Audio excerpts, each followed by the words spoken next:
जोहार साथियों, मैं मुकेश बिरुआ। एट्रोसिटी एक्ट 1989 के बारे में सुप्रीम कोर्ट में कई निर्णय हुए हैं।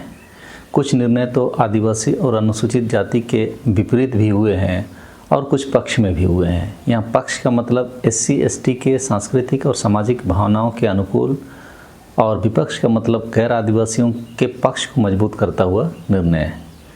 जैसे आप देख सकते हैं कि सुप्रीम कोर्ट ने SC/ST अत्याचार विरोधी कानून को कमज़ोर करने वाला फैसला वापस लिया। यह SC/ST के हित में था। फिर सभी अपमान SC/ST अधिनियम के तहत अपराध नहीं, इसमें गैर आदिवासियों को फ़ायदा देने की बात कही गई है। फिर एक फैसला है, सुप्रीम कोर्ट ने SC/ST एक्ट के प्रावधानों को कमज़ोर करने वाले अपने फैसले को निष्प्रभावी करने के लिए किए गए संशोधनों को बरकरार रखा। फिर एक फैसला है, सुप्रीम कोर्ट ने SC/ST एक्ट में संशोधन पर रोक लगाने से किया इनकार।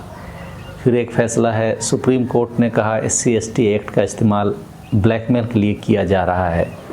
फिर एक फैसला है, SC/ST एक्ट के बारे में एक फ़ैसला आया था जिसमें पूरे देश भर में SC/ST लोगों ने पुरजोर विरोध प्रदर्शन किया था।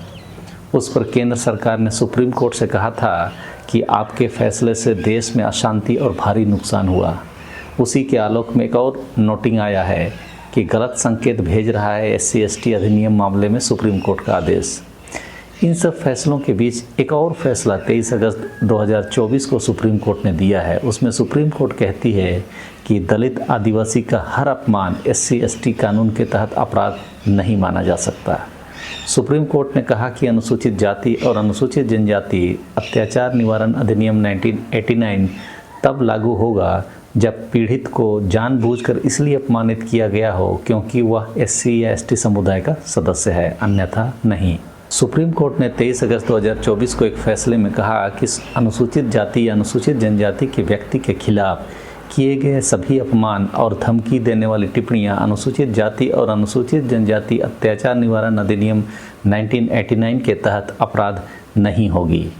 जस्टिस JB पार्डीवाला और मनोज मिश्रा की पीठ ने एट्रोसिटी एक्ट 1989 की व्याख्या करते हुए YouTube चैनल मरुनादन मलयाली के संपादक और प्रकाशक साजन स्कारिया को अग्रिम जमानत दे दी।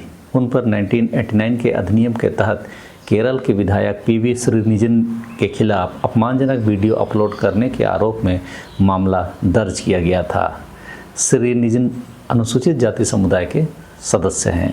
साजन स्कारिया की टिप्पणी स्पोर्ट्स हॉस्टल में कथित कुप्रबंधन के बारे में उनके द्वारा प्रसारित एक खबर से संबंधित थी।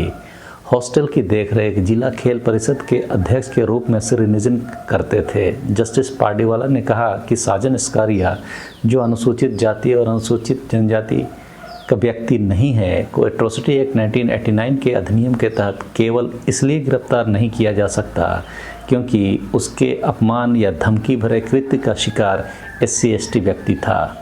वहीं दूसरी ओर यह अधिनियम तब लागू होगा जब पीड़ित को जानबूझकर अपमानित किया गया हो, इसलिए क्योंकि वह SC/ST समुदाय का सदस्य है। अदालत ने माना कि जानबूझकर अपमान या धमकी के पीछे का एकमात्र कारण पीड़ित की SC या ST समुदाय के सदस्य के रूप में पहचान होना चाहिए। जस्टिस पार्डीवाला ने तर्क दिया, अपलोड किए गए वीडियो की कॉपी में ऐसा कुछ भी नहीं है जो प्रथम दृष्टया यह संकेत दे कि अपीलकर्ता यानी कि स्कारिया ने केवल इस तथ्य के आधार पर आरोप लगाए थे कि शिकायतकर्ता यानी कि श्रीनिजन अनुसूचित जाति से संबंधित है। क्या यह मामला ऐसा मामला है कि शिकायतकर्ता यदि अनुसूचित जाति से नहीं होता तो अपीलकर्ता ने आरोप नहीं लगाए होते? यानी जो कुप्रबंधन हॉस्टल में चल रहा था उसे उजागर करने का काम क्या अपीलकर्ता नहीं करते? शायद वह तो पत्रकार का काम ही है और वह यह काम जरूर कर सकता है। स्कारिया पर एट्रोसिटी एक्ट 1989 की धारा 3(1)R और 3(1)U के तहत मामला दर्ज किया गया था। पहला प्रावधान किसी SC/ST व्यक्ति को अपमानित करने के इरादे से सार्वजनिक रूप से अपमानित करने से संबंधित था और दूसरा प्रावधान SC/ST समुदायों के खिलाफ नफरत, दुर्भावना या दुश्मनी को बढ़ावा देने के अपराध की बात करता है। फैसले में अदालत ने कहा कि केवल इस तथ्य का ज्ञान कि पीड़ित SC/ST का सदस्य है धारा 3(1)R को प्रभावी बनाने के लिए पर्याप्त नहीं होगा। इस प्रावधान को प्रभावी ढंग से लागू करने के लिए किया गया अपमान पीड़ित की जातिगत पहचान से गहराई से जुड़ा होना चाहिए, यानी जाति के आधार पर उसका अपमान करने के इरादे से किया गया कृत्य होना आवश्यक है, यानी तभी एट्रोसिटी एक्ट 1989 के तहत मामला बनता है। जस्टिस पार्डीवाला ने कहा, SC/ST समुदाय के किसी सदस्य का जानबूझकर किया गया हर अपमान या धमकी जाति आधारित अपमान की भावना पैदा नहीं करेगी। यह केवल उन मामलों में होता है जिनमें जानबूझकर अपमान या धमकी या तो अस्पृश्यता की प्रचलित प्रथा के कारण होती है या फिर ऐतिहासिक रूप से स्थापित विचारों जैसे कि उच्च जातियों की निचली जातियों या अछूतों पर श्रेष्ठता, पवित्रता और अपवित्रता की धारणाओं आदि को मजबूत करने के लिए होती है। उसे ही एट्रोसिटी एक्ट 1989 के द्वारा परिकल्पित प्रकार का अपमान या धमकी कहा जा सकता है, यानी तभी एट्रोसिटी का केस बनता है। अदालत ने कहा कि प्रथम दृष्टया ऐसा कुछ भी नहीं है जिससे यह संकेत मिलता हो कि साजन स्कारिया का वीडियो अनुसूचित जाति या अनुसूचित जनजाति के सदस्यों के खिलाफ शत्रुता, घृणा या दुर्भावना की भावनाओं को बढ़ावा देने के लिए था। अदालत ने तर्क देते हुए कहा कि इस वीडियो का अनुसूचित जाति या अनुसूचित जनजाति के लोगों से कोई लेना देना नहीं है। उनका निशाना सिर्फ शिकायतकर्ता ही था जो स्पोर्ट्स हॉस्टल की देखरेख की जिम्मेदारी में था। इस वीडियो में मैं यह कहने या यह बताने की कोशिश किया हूँ कि एट्रोसिटी एक्ट 1989 की व्याख्या सुप्रीम कोर्ट किस तरह से करती है। इस कानून को अनुसूचित जाति और अनुसूचित जनजातियों के विरुद्ध अत्याचार को रोकने के लिए अधिनियमित किया गया था, लेकिन हर जाति में एक समान लोग नहीं होते हैं।